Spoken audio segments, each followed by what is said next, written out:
Today, we are talking the G Line. Is it finally all aboard for the long-awaited commuter rail service to the western suburbs? Will we finally be able to shed the flaggers and bring resolution to the long-standing issues with the technology that controls the mini gates at multiple crossings along the route? After more than 20 months and still counting, is the G Line any closer to moving on down the line?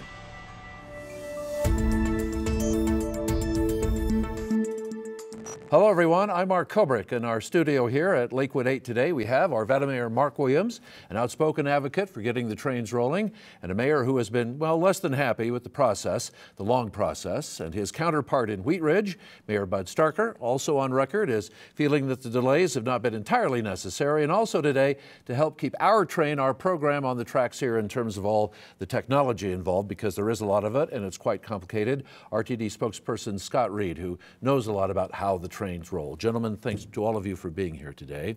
And maybe, Scott, we should start with you today and talk about the crossing technology and the passive train control and where we are with that right now. A lot of discussion in a recent hearing with an RTD, a hearing judge, I should say, an administrative hearing judge, that in fact that system is pretty much working as it's supposed to be working, which is not what the PUC has believed for many months. Well, it's a very complicated situation, just as you mentioned, and it's one of the things to keep in mind is we are the first transit agency in the country to implement two different things. One is positive train control, which is a federally required technology that controls the speed and basically the approach of trains as they come into and leave stations, and then at the speed at which they operate. There are speed limits all along the lines, and if the train is either above or below those speed limits, then there's a warning that is sent to the train operator, and they have to respond in a positive manner within a certain number of seconds, or positive train control takes over and will gradually slow that train down to a full stop, and then the operator has to enter a bunch of information before they can proceed again. So that's really a safety issue that we have implemented from the ground up, and we are the first transit agency to do that. The other part of that is the wireless grade crossing technology, and that is really the wave of the future, and we are also the first to implement that. We took a look at what the standard of the industry was at the time. There was the hardwired, which basically are magnetic sensors buried in the track that each time the train crosses that, then that gets a reading on speed. But the wireless is incredibly accurate, and it is a constant feedback from the train, sending out new algorithms to the crossing, saying I'm approaching at X speed, I'll be there in 12 seconds, whatever it is. So at the time that it gets to that grade crossing and the gate activates to go down and prevent auto traffic from crossing, it's remarkably accurate. So that's where we are in this process. We have implemented all of that. The University of Colorado A line has been in operation since April of 2016 using that technology. The Federal Railroad Administration gave us a waiver to start operation with that because we had not yet received the Colorado Public Utilities Commission approval on that. And that's why you see the flaggers, the gate attendants out there. The only function of those flaggers is to keep automobile drivers from doing something stupid by trying to go around the gates. And they have nothing to do with the train operation because the train gates operate exactly as they're designed. As they're designed. And I know you've got a lot of bell curves that show that, yes. Operational situations, and I think there's 1,000 crossings a day, correct me if I'm wrong, That's something about right. like that. And there's been one episode, that was a driver who intentionally drove around the gates. They call it suicide by train, but otherwise there have been no incidents at any of the crossings. No, we've really been operating exactly as designed, and we are absolutely confident that it is safe. We have stated that repeatedly. We stated that with the administrative law judge hearing last week, presented a huge amount of information, and we are very confident that the system operates as designed and is fully safe. Now to the mayors, and Mayor Williams, I'll start with you. You've been very outspoken about it. You believe the line is safe, the technology is good, and it's long since time for the trains to roll. Well, Mark, I certainly do think so, and our citizens think so. You look at what the RTD, what Denver Transit Partners did in terms of the technology and everything. It seems to be proven. The FRA says it's safe. And then you look at what the communities have had to do in terms of those crossings to make them quiet zone eligible. So we've had to build these intersections in such a fashion that people can't drive around the crossings. And so we know they're safe. You'd have to be in a Mack truck to be able to get around them, and somebody in a Mack truck's going to be a lot smarter than to try to cross at those intersections. So, you know, certainly safety is our #1 concern, without question. We think they're safe. We know they're safe. It's time to get them open. Mayor Starker, are you worried about driver impatience? These crossing gates are down somewhat longer than is typically the case, and they will be down during periods when trains, necessarily aren't there any longer. So this is a question that's been considered by the PUC, that driver impatience is going to be an element. But do you, in fact, agree with that position? Well, Mark, I think our citizens are really more concerned about the safety that's going to happen with the train. You know, I think they're willing to wait a couple of seconds if it means that they've got a safe system, and we're relying on the PUC and the FRA to kind of tell us that we've got a safe system. And I think anxious is more, and excited about the train coming to town is really the more operable word than concerned about the few seconds delay in the gates coming up. Very important for both of your communities. I know your constituents, a lot of them very anxious to see the trains. What does the opening of the train mean for the city of Arvada, particularly in terms of Old Town, where I know there's a lot of business people standing by? You know, Arvada's blessed to have 3 stations in our community that will be part of this. Certainly the pilot program for RTD, and the one that we've put the most priority on, is Old Town. And we've spent $30 million constructing a transit hub so that we have plenty of parking, not only for the commuter rail, but also for our vibrant Old Town. And the excitement that's going on in that area of wanting to have that train carrying passengers, not just driving through for testing, but to actually have passengers on it, to be able to get downtown Denver for whatever activity, for work, for the theater, for sporting events, that's going to be a great asset for our community at all of our stations. But particularly for Old Town, to have folks who are downtown Denver for a convention or whatever, to come out to our authentic Old Town and see the vibrancy, to see the excitement, to see the variety of things, to go to great restaurants, great shopping opportunities, several microbreweries, a winery. It's a great, great spot, and we want to share it. But same as business people in Arvada, virtually the same opinion in Wheat Ridge, that the trains are going to bring diners, drinkers, and shoppers. I think they're going to bring all of those and a lot of excitement to town. You know, and the Wheat Ridge Ward station is not as far along as the Old Town station is in terms of development there. We've got a lot of projects that have been proposed, some that are in the planning and zoning process now, but so we're looking to sort of build in conjunction with the train coming. So we've got anticipation that it's going to be there, but we really are going to continue our development as the train is there. And you've made a $12 million bet on it? We've made our citizens came forth and put together a half-a-cent sales tax, and we've got $12 million sitting in the bank, ready to work in conjunction with the development and the infrastructure that we need to make that train operate.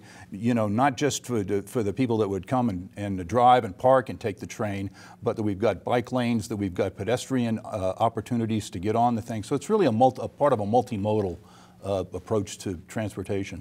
Scott, I was telling the mayors that I've actually had emails from commuters who live along the line. There's 11 miles of train in Wheat Ridge and Arvada, and they've done the math already on what a train could save them. For the parking downtown, the gas, the lost time in traffic.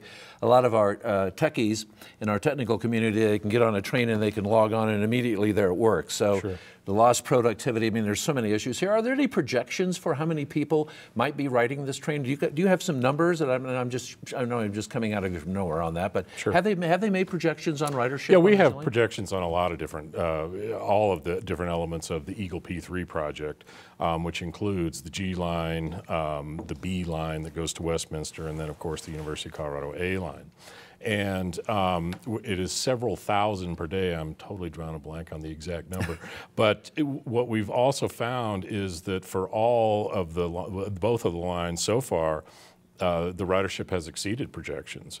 We are carrying about 22,000 passengers a day on the University of Colorado A line, and that is ahead of the projections. And then on the B line, we're at almost 2,000 per day, about 1,800 per day, which doesn't sound like a lot, but that's substantially ahead of projections because that's a relatively short line. So we feel comfortable that we will see exactly the same thing on the G line.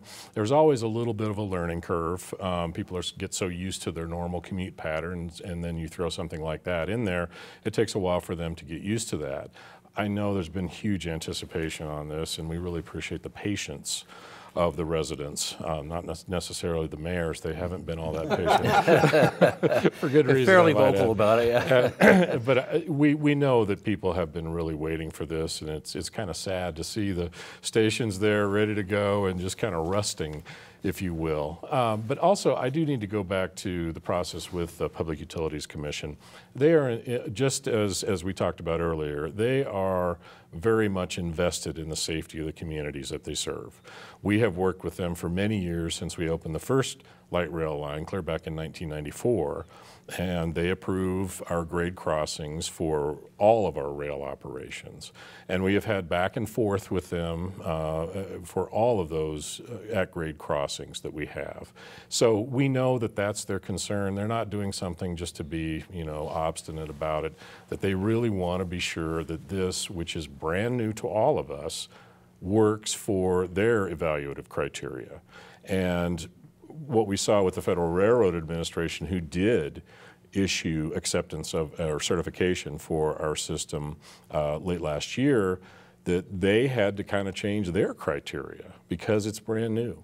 And we think that's where we'll end up with Colorado Public Utilities Commission, that they will go back and say, well, what you originally submitted through Denver Transit Partners is not exactly operating the same way today as what the plan was that was submitted.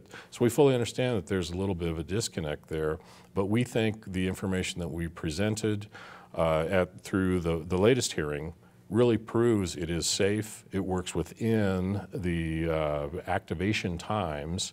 Constant warning is what they are looking for, and it is absolutely safe. We presented, I've got here this, real good, interesting TV here to show what, the bell curve. That's a great chart. Did you draw that? Yeah, exactly.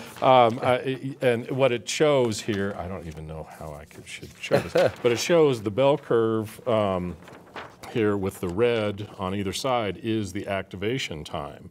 And this is 30 days worth of responses here, and it shows that they all fall within the operation that operation time, the constant warning. Right. Mm-hmm. And so we've got 58 pages here, everything from a 90-day to a 30-day operating period. So there's a lot of information we provided that the PUC needs to digest. And I know in the hearing there, some of the individuals called to testify had actually observed train systems in another part of the country who are implementing much of the same system or have similar systems and saw the same operational delays, which is someone on the tracks or a disabled passenger embarking or disembarking, all of those things that play into the operation of light rail that don't play into the operation of, say, a freight train. Exactly, and that's one of the things that we know with positive train control, especially because that was actually developed as a freight railroad technology and is being utilized by both freight rail, commuter rail, and Amtrak. That requirement is to have that implemented by the end of this year. Most will meet it, but many will not be able to. We went ahead. We could have actually started without implementing positive train control and still met the deadline to kind of overlay it. And we really felt that building it into the system from the ground up, plus utilizing what was the most effective technology and kind of cutting edge technology with the wireless grade crossing technology, was really the way to go.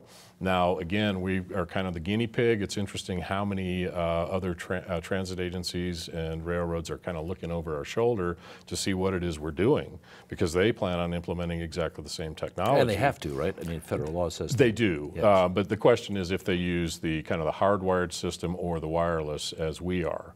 And most are leaning toward implementing wireless eventually. That is going to be the wave of the future. Right. Speaking of the PUC, and there is this perception that perhaps they are dragging their feet, and in fact, and the mayors have made that point several times, as you know, Scott, and I know you don't speak for the PUC, that you speak for RTD, but Doug Dean, who does speak for the PUC, in an editorial said, and I'm quoting, he says, "There's a perception that the Public Utilities Commission is somehow dragging its feet," and of course there is that perception. And he says the problem is not the PUC. He says it's that RTD and its vendor have not been able to get the crossings operating according to the design proposed by RTD, exactly, which we all know has been at the heart of the problem. But it looks now that it's a problem that we might be leaping. But I guess my question might be, Mr. Mayor, first, Mayor Williams, do you think maybe the PUC's been dragging its feet? Do you maybe think that there is some suspicion that they somehow lack the technical sophistication to understand the hardware, and that's resulted in the delay? Well, it was interesting. Mr. Dean's guest editorial was in response to my guest editorial right? In the Denver Post, so we knew that we had their attention. We had a very animated meeting at our Arvada Center with citizens that RTD hosted as a forum, and our folks are fed up.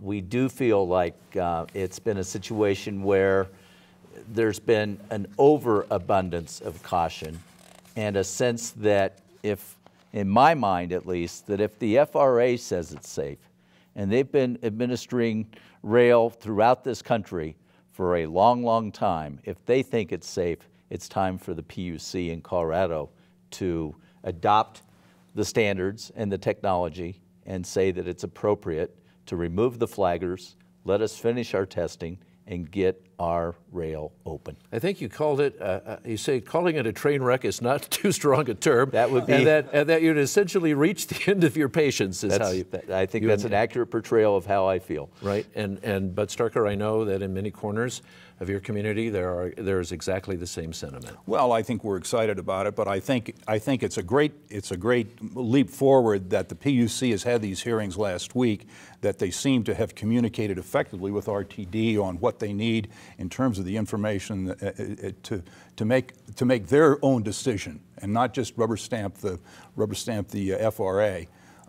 But I think the main thing is that we're looking for a train that's safe to ride, and excited to have it. There are so many wonderful quotes out of the editorials that have been going back, which I think started a healthy discussion right. About the trains. But Doug Dean also says, in his defense, that he understands the urgency of the situation and the need to expedite a decision.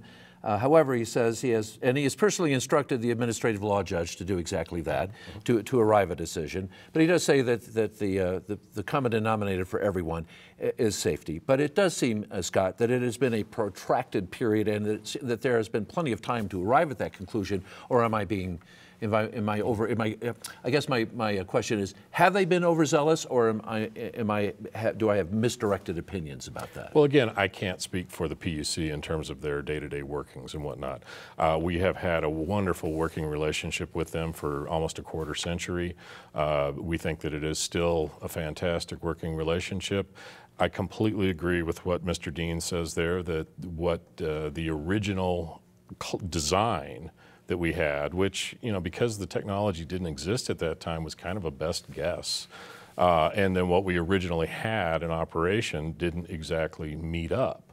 That's how we ended up with the flaggers, the gate attendants in place, to be sure that while the gates might come down a couple seconds early, stay down a little bit too long, and then that created the potential for auto drivers to get impatient and try to do some unsafe maneuver around the gates, or trying to go the other way, whatever it might be. So in the PUC's defense, that is absolutely correct, that what we originally implemented did not meet up with the original design submitted by Denver Transit Partners, our contractor. What we have been able to prove, we believe, is that regardless of what that original design was, the trains are operating in a perfectly safe manner. They do meet the constant warning, which is the standard that they look for. And the bell curves that I showed earlier really prove that over and over and over again, they are within that constant warning period, and they activate the gates exactly as they should be, although it is not the same as what we had originally submitted through our contractor. So that is something that steps outside of the PUC's normal operations requirements. So what they're doing now, I give tremendous credit to them for appointing the administrative law judge who can act as an independent fact finder, if you will, to gather information, you know, the tons of information that we kind of shoveled to him, and take a look at that and make a recommendation to the 3 members of the PUC Commission, and then they can come forward with a decision. So extremely pleased with how they have kind of stepped outside of their normal process, recognized that this is a little bit different than what they normally deal with, and so they brought in someone who can do something different through the investigative process that he is charged with doing. And so far, we have been very pleased with what we've been able to provide, and then the feedback.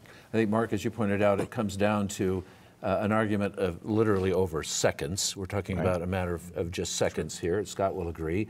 And they went on to say that this argument has essentially exhausted the patience of taxpayers, commuters, and business people in your 2 communities. That's correct. Yeah, so they're kind of over it. Do you still hear about it? I know that you have a meeting tonight, Bud has several meetings tonight. You have big things going on this weekend. Do you hear about it wherever? Do taxpayers bring it up? It is the #1 question I get every place I go. Which is? When is the gold line, when is the G line going to open? And that's your experience as well, I know. We have a great interest in the train, and you know, and we're anxious for it. You know, we don't hear it because it's coming to sort of a new part of town for us. So it's a new development opportunity for us, and a new transportation opportunity. We're anxious for it to get there. We want it to come and be safe and be, you know, be usable, because we've got a lot of plans in store for it. I know because I have personal experience with it when the Southeast Light Rail opened up down in that end of town. It was a tsunami, first of all, of ridership. Everyone just couldn't wait to use the train, and still use it today by the thousands, right, Scott? Yes.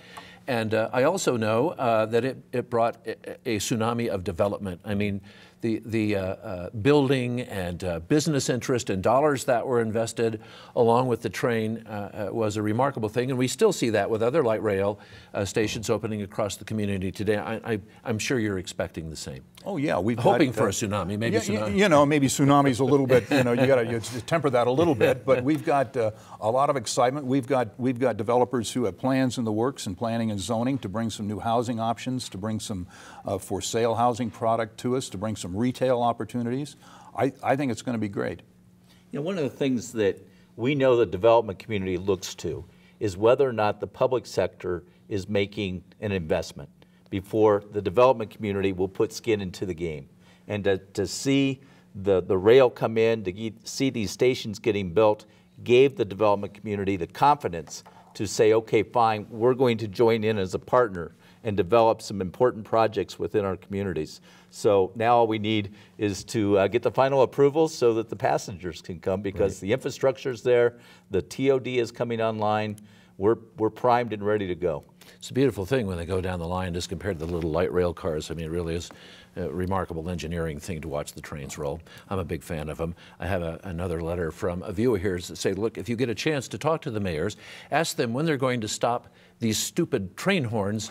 And the administrative judge said the same. I think they blow 1,700 times a month or some incredible number of times. And I know that you two have heard about those as well. Right. It's interesting. I received an email as a response to my letter, my opinion piece in the Denver Post, from someone who lives in Stapleton, saying, Mr. Mayor, watch out what you're wishing for, because once you do get the trains running, you're going to have these horns going all the time. What are you doing about it? And that's why we went ahead and constructed the quiet zones, so that the next step in the process, after we get the permission to finish testing and get them open, will be to go through the process, which the cities have to do, of applying for those quiet zones, and we are ready to go. I know that you have in your community one of the most desirable neighborhoods in the country to live in. Is that Applewood or Applewood? Yes. And there are strong sentiments there about too much train noise. Well, absolutely. You know, people are right to expect sort of quiet enjoyment is the phrase of their property and their life, and we can't wait to get it to happen. And quiet zones, Scott, how does that work? That is something that is governed by the Federal Railroad Administration. And basically, the federal requirement is that each time a commuter rail or a freight rail train comes to an at-grade crossing, even if it has gates and whatnot, it is required to sound its horn. I believe it's like a 3 sounding as it goes through, approaches and goes through the grade crossing. Quiet zones are something that communities apply for. You know, a transit agency or other agency can't apply for the community because basically the community is taking on a little bit of risk, saying, I'm okay with not having the trains blow their horns through those intersections, and we will be aware of, you know, kind of the danger of the train coming up. You know, the grade crossings all are gated. They're all quad gates, as Mayor Williams mentioned there, which are incredibly safe. And so once we get the certification from the Colorado Public Utilities Commission, then the applications can happen. We've been working with the various communities to be sure we have in place already, you know, the application process, and hopefully it will be a relatively short period of time. But it is an interesting scenario that the Federal Railroad Administration basically defers to the Colorado Public Utilities Commission for the grade crossings, but then the quiet zones are implemented by the FRA. Exactly. I had one person who lives very close to a train. They've invited the mayors to come and spend an evening in their house, particularly during dinner, and it's worse than telemarketers, she says. I'm going to arrange that for you, by the way. Gee, thanks. Mark, one of the good things we've got in Arvada is that we have another rail line that runs through town, and we've installed quiet zones, have gone through the process. We know the steps. We know how to get it done. We will get it done. We have a few minutes left. I know when the Southeast Light Rail opened, one thing that was unexpected was no one says who can ride the trains, and there was some problems that came through the trains as well into neighborhoods, problems that didn't exist before, problems with guests that were not necessarily wanted in the neighborhoods, and there's some criminal activity that came as a result of it. Are you worried about what the trains might bring, either of you? You know, we've worked with our police department in preparation for what's going to be coming, both positive and negative. And we feel very confident that we're going to have it well underhand. We know that we've entered into agreements with RTD in terms of the policing at the stations, and we'll be able to handle it. You think they're up to it, Bud? I will echo that because, you know, we've had discussions in our public safety officers about how we're going to assure the safety of the public at the stations and on the train, and I think it's going to take care of itself. They're very well policed, Scott. Yes. I know the A line is very well policed. I know that there are guards on even Southeast Light Rail asking for tickets and watching people. So maybe it's less of a problem than it was initially. I think it's changed dramatically. We have a transit police force, and then with the commuter rail lines, which includes the University of Colorado A line, the B, and the soon-to-be G line in operation, they are required to have a transit security officer on board each train. So that is part of our operating requirement, and that makes it even that much more safe. Are any of you, Mr. Mayors, are you in a position to ride the train, or is that part of since you spend most of your day in your city, probably not, but will you have occasion to ride it, do you think? Absolutely. I'm looking forward to it. I've ridden the light rail. I haven't ridden commuter rail, and I've ridden hard, passenger rail, but I'm looking forward to it. Right. Yeah, I've had the opportunity to take the A line out to the airport, and so love the technology and the commuter rail. And my wife and I are looking forward to the opportunity to be able to park our car in Arvada and take the train downtown to either theater events or sporting events. We are Bronco fans, is required. So we'll be going down there. Yeah, the trains provide great transportation to large events. That's what they're best at, it seems, is moving large amounts of people at a given moment.